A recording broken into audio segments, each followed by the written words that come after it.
Welcome back. We are creators, and this is why we all have such an interest lately in direct manifestation. We are like the artist still unknown to himself who has always thought he couldn't paint, or the musician who has yet to sit at a piano and write a song. Well, at least we haven't done it that we know of, because in our sleep, in our unconsciousness, we are creating everything that we experience. And then one day, we get the urge to pick up that paintbrush or sit down at that piano, and we want to create with our eyes wide open. And that's what we're doing now. And at this point, we still have no idea the degree of our latent ability shimmering just under the surface. And so sometimes we become discouraged as we grope around trying to uncover this expression that we somehow sense that we can do. And so today, I would like to offer you a few tools that can help in more quickly getting your balance in this act of intentional creation. Now, the first tool is the most important one, and it is this. You must truly believe it can happen, or that it can be done. In other words, you must have given yourself permission to go and do what you want to do or be, and you have to believe that it can come into being. If you do not, then thy will be done, and it won't come into being because you told it not to. Your belief did that. Consciously or unconsciously, it doesn't matter. The gears of the universe hear our every thought and honor them according to the rank that you assign. But if we don't know this, we get confused and discouraged when things don't work out. The first thing we need to always do when seeking to directly manifest is to check and see if there is any hidden resistance or belief that you have yet to lay aside. Be very diligent with this, because the very proof that this thing you want is not in your life is usually the fingerprints of one of these hidden beliefs. Now, it is entirely possible that you have abruptly ditched that belief when you decided to change your course. Or you may not have. It's the knots that you have to watch out for. I personally have had desires that should have made me want to clap my hands and dance about with joy, but they would not come to me. And when I went to a quiet moment, vividly imagining myself experiencing this that I so wanted, fear overwhelmed me, and my stomach turned into one big knot. I was so surprised to see that. So surprised. But there it was, a resistance to the very thing that would make me so happy. And it was a big one with many roots. So before I could begin to manifest this desire, I had to remove the roadblocks that I had unknowingly set into place. Because otherwise, our desires flow to us the moment that we call them.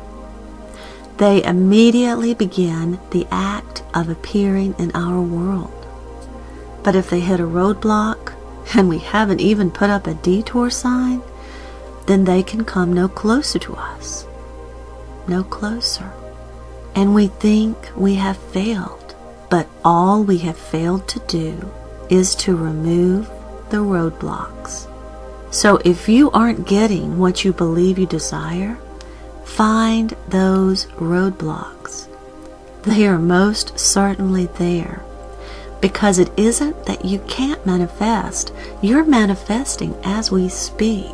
Everything you experience, you have called to you. Everything. You cannot fail to create.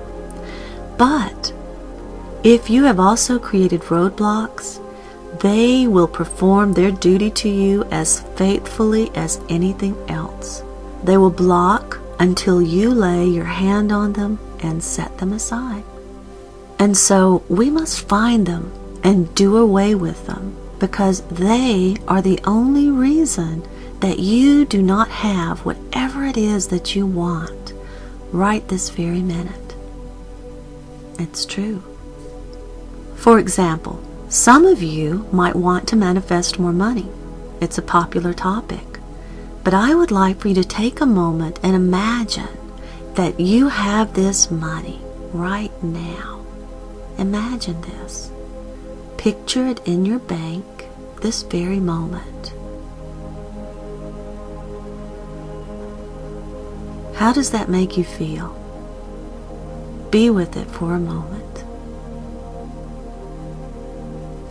Now there's some excitement, yes, but lift that up and look underneath it. Is there anything else there? Is there worry? Maybe a feeling of not deserving it? A feeling of not sure what you want to do with it? A fear that you're going to somehow have it taken away from you? Or that it might change you into someone new and you aren't sure if you like that? These thoughts are worse than dust bunnies hiding under your sofa. They are good at hiding, so look very carefully.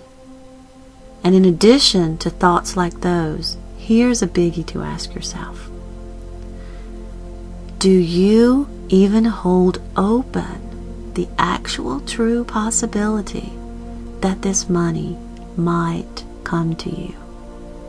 Do you think it can? Do you believe it will? Oftentimes, when we look closely, the answer is no. We can't logically see how, and so we don't believe that it can happen. And thy will be done. That is the largest roadblock for most of us. And we're going to talk next about ways to begin tearing those roadblocks down. But this is rule number 1 in intentional manifestation. You must truly believe that it is possible, and you must truly welcome its arrival. You must truly believe that it is possible, and you must truly welcome its arrival. Now, for those of you quick of mind, I will take a momentary sidebar here and answer the question that immediately popped up when I just said rule number 1.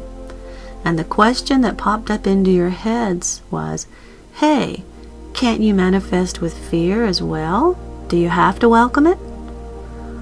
No, technically, of course, you can manifest with fear, and unfortunately, we do it all the time. Because it is the charge of your emotion that does the trick, that alerts the gears of the universe that this is what they should bring you. And whether that charge is desire or fear makes no difference.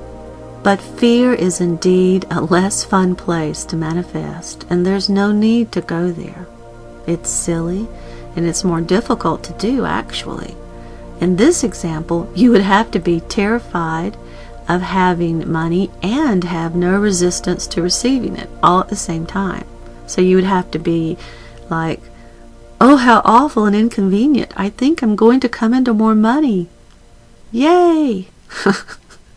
And I'm sure there are people who have done that. It just isn't very likely, and it's a backwards way of going about things. You don't want to create this way, if for no other reason than this. And listen. Fear divides.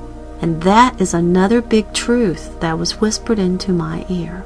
If you want to know whether or not you are heading towards the truth or away from the truth, look and see if where you are heading tends to divide things for you or whether it tends to unite things. Are you segregating or are you seeing the inherent unity? Is everything coming together or is it pulling away? Because it's all about oneness. The truth is all about oneness. So remember to use these 2 pointers like a compass for you. Pointer number 1. Desire expands and is beneficial and brings light into your world and a smile to your face. Need, however, creates a deficit, a hunger, and an imbalance within you that leaks all over your world. And this is how you can tell the 2 apart. Desire is fine. It's need that you have to undo. So that's pointer number 1. And pointer number 2 is you can tell whether you are moving more towards the truth or away from the truth by watching whether you are beginning to see more inherent unity in all things, or whether you are seeing division and reasons to separate and divide and fear. When you see or feel more unity, you are usually moving towards the truth. Okay, enough of that sidebar. Back to the topic at hand. To intentionally manifest and call things to you, you must truly believe that it's possible, and you must truly welcome its arrival. And if what you have desired is not coming to you, go and look for the roadblocks. They are most certainly there, and you have accidentally created them. Find them and unblock those paths to you, and what you desire must come to you. It will come to you despite all odds. Odds mean nothing. Please join me for part 3 of the Libertine Chronicles, Intentional Manifestation.